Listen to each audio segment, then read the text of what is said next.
C'est ici, chez Horizon 9, que la troisième réunion de la commission mixte paritaire concernant le handicap s'est tenue ce vendredi. Au menu, tout d'abord, une visite des lieux. Et on peut dire qu'ici, les activités ne manquent pas. Éric et Michel sont de véritables artistes.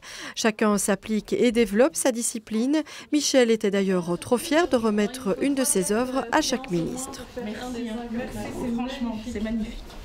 Dans mon bureau. On a, je pense, une quarantaine d'activités différentes. Je pense que le projet de chacun est tellement différent qu'on essaie de répondre de manière individuelle à l'ensemble des bénéficiaires. Donc on a que 76 personnes. Il n'y en a pas deux qui ont le même programme d'activité parce qu'on essaie de s'adapter et à leur niveau d'autonomie et à leur centre d'intérêt. Donc pour ça, on doit développer un maximum de choses.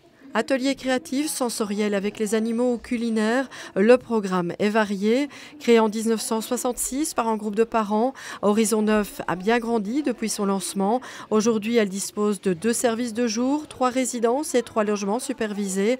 À terme, un projet de maison de repos et soins pour personnes handicapées devrait voir le jour. Mais ce qui caractérise cet établissement, c'est son côté familial et sa volonté d'inclusion de son public dans la société.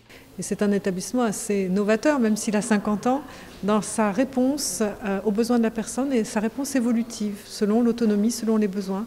Et surtout, ce qui m'a vraiment intéressé, c'est au cœur de ville. Et on voit bien que ça fait 40 ans, à peu près 40-50 ans, que les habitants de cette ville sont totalement habitués, acculturés en fait, à voir circuler le handicap. Et c'est ça qu'on cherche, c'est une société inclusive, un vivre ensemble où le regard est normalisé. Horizon 9 était un exemple tout à fait pour nous, pour présenter à la France le type d'hébergement que nous préconisons et que nous encourageons. Et puis par ailleurs, c'était l'occasion, comme nous le faisons de manière régulière et comme nos administrations le font de manière quotidienne, de faire le point sur la collaboration entre la France et la Wallonie, puisque la région wallonne accueille à peu près 7000 personnes en situation de handicap. Horizon 9, un bel exemple. On ne compte ici aucun Français. Et pourtant, selon un dernier relevé de décembre 2016, 7192 personnes de nationalité française sont accueillies dans des institutions en Wallonie. La rencontre d'aujourd'hui s'inscrit aussi dans une volonté de part et d'autre d'harmoniser les milieux de vie, la prise en charge et le personnel via un arrêté. Aujourd'hui, les règles de qualité ne s'adressaient qu'aux institutions reconnues et qui accueillent des personnes wallonnes, bruxelloises ou flamandes par ailleurs, mais en tout cas principalement des Wallons.